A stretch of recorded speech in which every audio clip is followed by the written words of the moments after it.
গত কয়েকটি কবিতা আপনাদের সঙ্গে শেয়ার করেছি, আপনাদের ভালো লেগেছে, আমিও ভীষণ খুশি। তো সেই মাটির কাছাকাছি থাকার একটা কবিতা, মাটি দেশ এই নিয়ে একটা কবিতা, সেটি শোনাই। এটাও বীরেন্দ্র চট্টোপাধ্যায়ের কবিতা। একবার মাটির দিকে তাকাও, একবার মানুষের দিকে। এখনো রাত শেষ হয়নি, অন্ধকার এখনো তোমার বুকের ওপর কঠিন পাথরের মতো। তুমি নিঃশ্বাস নিতে পারছো না। মাথার ওপর একটা ভয়ঙ্কর কালো আকাশ এখনো বাঘের মতো থাবা উঁচিয়ে বসে আছে।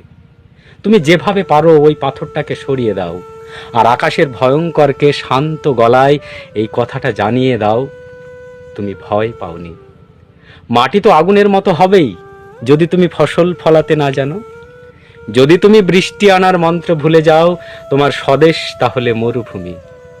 যে মানুষ গান গাইতে জানে না, যখন প্রলয় আসে সে বোবা ও অন্ধ হয়ে যায়। তুমি মাটির দিকে তাকাও, সে প্রতীক্ষা করছে।